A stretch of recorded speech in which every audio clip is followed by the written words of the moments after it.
Hello world, it's me, your host Melissa Nunez, and I am here at the historical Limelight right in the heart of New York City. And I have a very exclusive interview for you.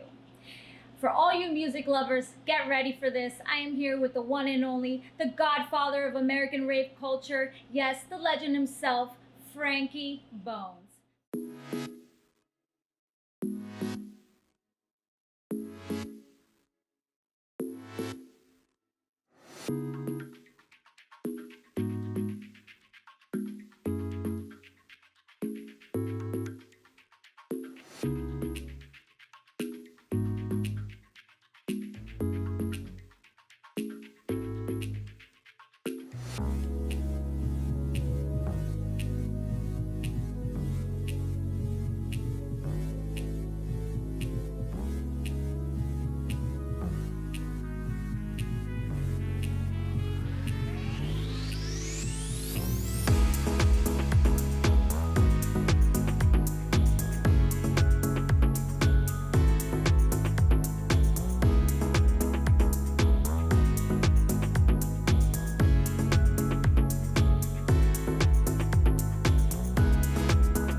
And the only, the godfather of American rave culture, the legend himself, Frankie Bones. What's up, Frankie? How you doing, Melissa? That was such a beautiful intro.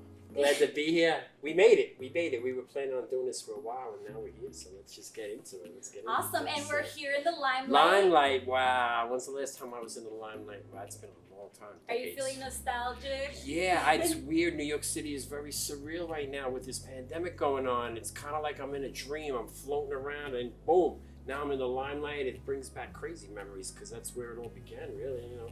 And so you're coming in from Brooklyn, yes. Right? And how was that trip over Okay, here? so I was going to drive here, but I thought maybe I didn't want to park the car in Manhattan. And I parked the car in Brooklyn and got on the F train. I don't know why. I haven't been on a train since this pandemic started. It's very strange. It's just everybody's, you know, wearing masks and everybody's quiet. And I don't know. I have this theory, okay? So, like, you go, you know, you see people wearing red bandanas, blue bandanas, right? So, yeah. You know, Bloods and Crips back in the day. Now the grocery shop, it's like this pandemic has reduced the grocery shop, and so it's like very strange time we're living in right now. It is, yeah. And well, that's another thing. So you took the train in on here, and do you ever feel kind of like a throwback sensation? Because I know that you started doing graffiti always. in the time where all those trains were covered. Yes, absolutely. Yeah. I mean, you know, being a native New Yorker my whole life, it's just New York's always had this vibrance about it. Yeah. But New York changes so quickly. We're not living in the same place we were 10, 20, 30 years ago, though it's still New York. And I love the subway. I mean, I do, but I mean, like during this pandemic, it's weird because it's almost like the apocalypse happened and there's not many people around. 80-90% of the people off the street, so it's like a weird time. But we're here, and we wouldn't be here if this wasn't going on. So we made it to the Limelight, and yeah, we got a lot to talk about. Yeah, so guys, by the way, Frankie was one of the first influencers to really bring that rave culture to New York City. Can you just give them a little bit of that history behind that and how it all happened? I mean, we had a very big club scene in New York from the 70s, 80s, like disco, and then hip hop came out. Every 10 years, so like hip hop started 79. Rave started 89 in the UK. I happened to go over to London. I got a gig over there, and I witnessed it firsthand where nobody else, traveling DJs didn't exist in those days really. So we were like the first to go over, played like Energy, which was a party with 25,000 people. That was amazing. It was like being in Disneyland and just playing the whole, it was crazy. So I just wanted to bring it home to New York. Yeah. And it was your first time traveling to the UK? I never went to the UK before. It was my first time. I was in my early 20s, 21 I think I was. But just feeling the vibe and the energy of all the people and the unity amongst blacks, whites, and it didn't matter. It was just about the music. And they were playing our music there. Like the UK was playing American music, so it was a little overwhelming. But like to go there, experience it, I just wanted to bring it back to New York. That was my whole dream to get it here, and that's what we did. We came back, and it wasn't easy, but we got a scene started. Probably by 1992, we had a full-out rave scene in New York City. So, so tell me a little bit about, for those that don't know, the Storm Raves. How did that come about? Okay, so I was trying really hard to get these rave parties going in New York, and we were living in New York was different. We still had like the mafia around, and we still had like, the crack epidemic. It was a shady city. I mean, New York today, back then, it's two different worlds, but they told me rave was never going to happen in New York. People were like, we had a club scene, but no illegal parties. And then I went to Los Angeles in 1990, 9 months later. So it's about 30 years that I went to LA, and they taught me how to break into warehouses out there because they were doing these parties and everything. So they were teaching you the ropes. They taught me the ropes, exactly. So basically, no, what it was I didn't think it would happen in New York because I didn't want to take the responsibility to bring people to a party and then somebody gets hurt or dies at the party. And it was very violent, gangs and all types of stuff. But when they taught me how to break into the warehouses in LA, by taking the lock off a gate, you put your own gate lock on, you come back, if your lock's still on the gate, you can hold the party. And then I experienced some of those. So I said, all right, we come back to New York, we're gonna start throwing these parties, and then we're gonna push it as a movement, like a peace, love, unity movement. So in the beginning, Plur, as it's known today, is peace, love, unity, respect. But then it was the peace, love, unity movement because we didn't have a party scene yet. So it was the movement, and I was gonna push these parties as peaceful parties. Don't come to fight, and the music held everybody together. It was like the way it is, when you go to a really good party and the whole crowd and everybody's just one and it's like unison. That didn't exist in those days, but we created that, and the Storm Raves were amazing because it was like the blueprint for everything that was yet to come. So, how did you come up with that term, peace, love? Like, what made you think of that actual? Okay, so together. Woodstock, probably, in 1969. It was that whole, during war, you want to be free. The whole, I felt like when I was in London and I saw the way people were with this music, I've never witnessed it before. It was very foreign to me. I mean, my dad was murdered in 1985. He drove a cab, so like we were going through some racial times in New York because Bernard Goetz shot these 4 black teenagers on the subway. So the whole city kind of was against each other, and my dad was just trying to earn money for his family, and I was like 18, and I never knew anybody that died, so it was like, my father just take it right out of the equation. Made me really hell-bent to do what I did with music, because I was going to be a DJ, I wasn't going to be anything really, so it took a couple years, but when I got to London and I just saw that crowd and how everybody was there, I mean, a lot of people were on ecstasy. I'm not gonna lie, they were on ecstasy, but I was like, you know what? I mean, and then to be here in the Limelight, like the Limelight was one of the first New York clubs to, bring techno, and we had the dark side and we had the bright side. So you got all the spectrums of this with house music, with techno, and it had to be pushed as a peace movement because there was a lot of violence back then. So if the police came, you wanted to let them know this is a peaceful thing. It's like, and the energy for that year of 1990 to be a part of that when it wasn't supposed to happen like that, it was amazing. do you have any stories that are memorable from maybe like your last storm rave that you did? Well, no, I mean, there's so many stories about storm, but I'll tell you about the early ones. Okay, so when I came back from Los Angeles and was going to do these warehouse parties, we found this masonry yard. It wasn't a building, it was just a masonry yard with bricks, but it had the roll-up gate. So I learned the trick, cut the lock off, put the lock on, come back. We did all that.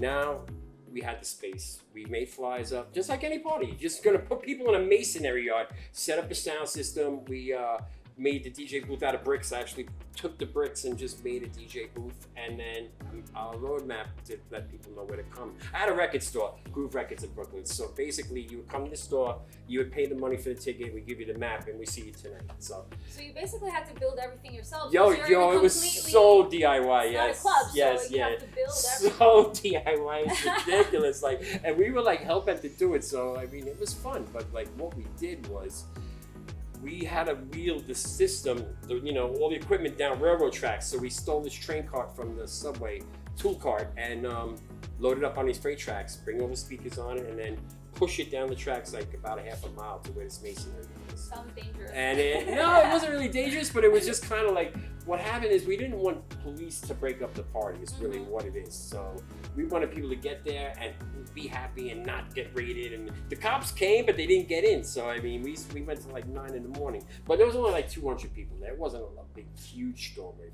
1991, we experimented a lot with different buildings, breaking into them, and then we started actually renting legit spaces to throw them, and they got bigger. So by 1992, like 3,000 people, and then by September of 92, the biggest one was 5,000 people, which is a lot of people for Brooklyn at that time in 1992. So. Yeah, it sounds like did it become maybe like a word of mouth kind of thing, or did you have promotion for it? If it's a secret, then yeah, I mean, all right, so I opened a record store in 1990, Groove Records, and the reason I opened this store was to create a base, a network where people could come and share ideas, and if they make music or if they were DJs, to connect everybody. So what we did was we started a fanzine. Heather Hart, who was one of our early partners, my brother Adam X, she started a fanzine called Under One Sky, and it was like, just a small little magazine, but when the ravers would come to the party, you give them that, and then we were sending them out with our records that we were making to other record stores. Back then, you had to get the parties from the record stores. You go to the record store, you go and you see what parties are happening, what flyers they have.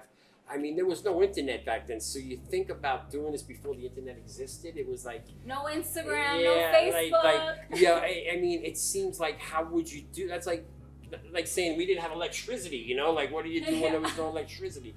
But back then we didn't have anything but a fax machine, I think, that's like, and that was as primitive as it got. So I don't think the internet came out for well, actually 1995 they started doing that Usenet thing, and then AOL.com.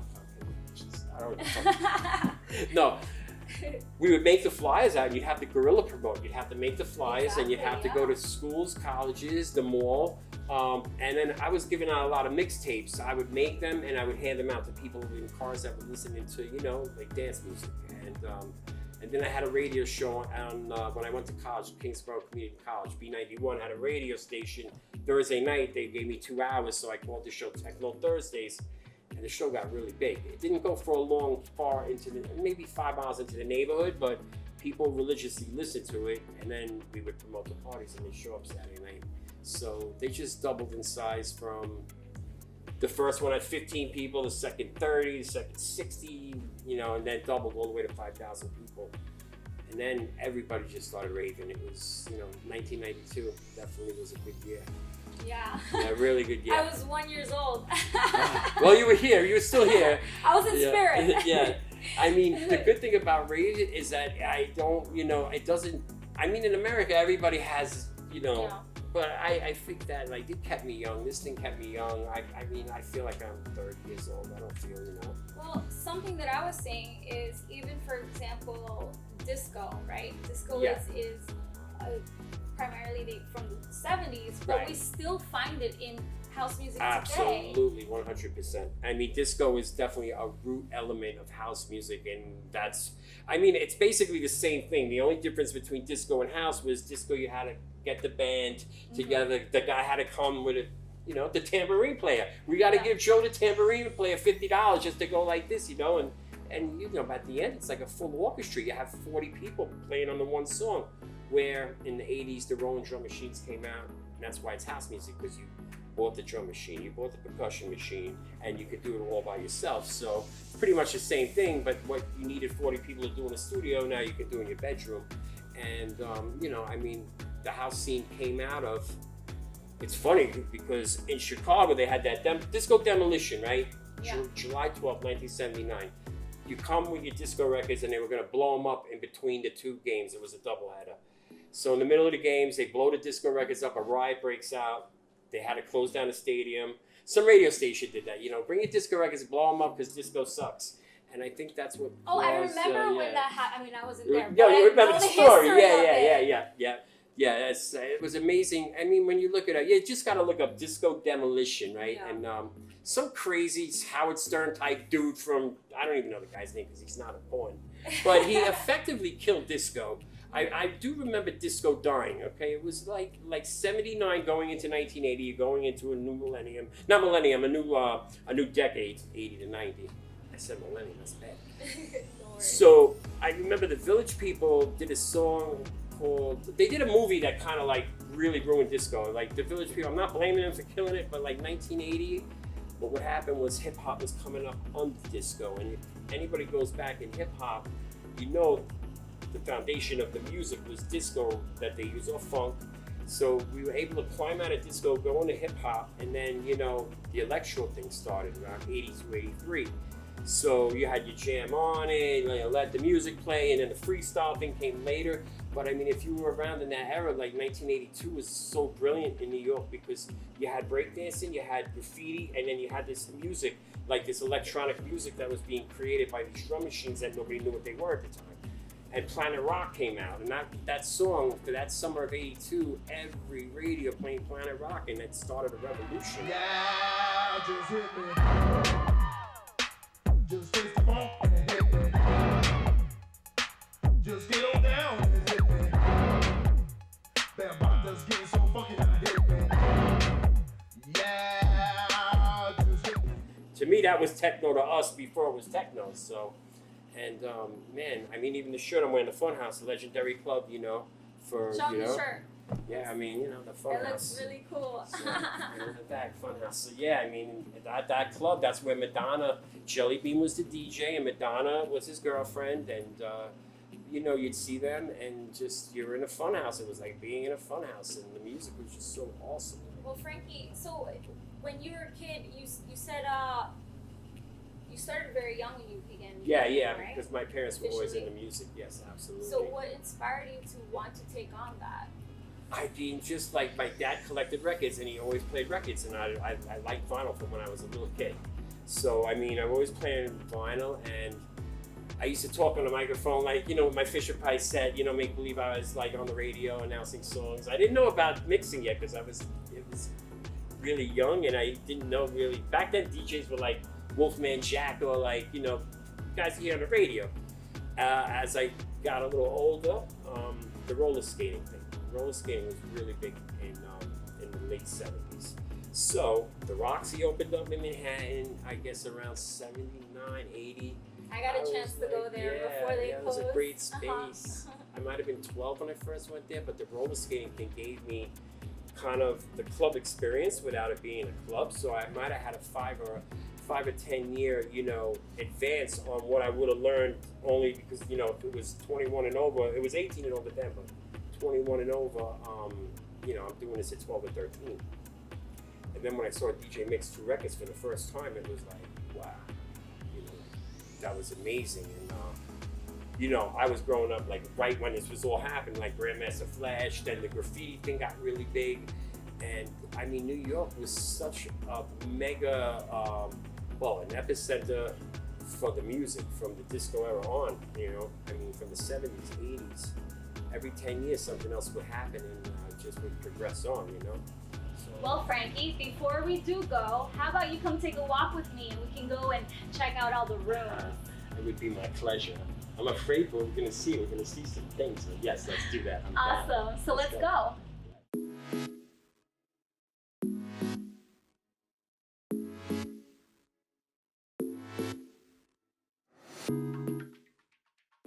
Wow, look at this structure. I think we even have the original brick here. Yeah, it looks exactly like it did back in the day. We used to just wander around and pick a door and just go through and see where we wind up, and you'd always find things. What was in here? It's crazy because the Limelight has so many different rooms. You can just find things every time you come here. You find something new. Let's see where we gotta go. This looks really cool.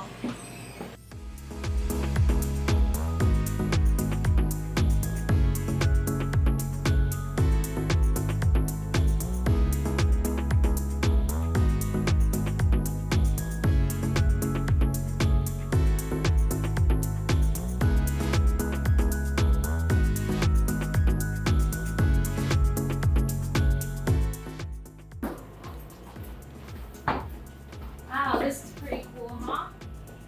What room is this one? I don't know. That's the thing about the Limelight. You could get lost in this place. And we used to walk around and find rooms, and all types of crazy scenarios would be going on. And, you know, some of them lasted a lifetime. But this is the shampoo room. I know that. I think we should go back upstairs and work our way back to the main room.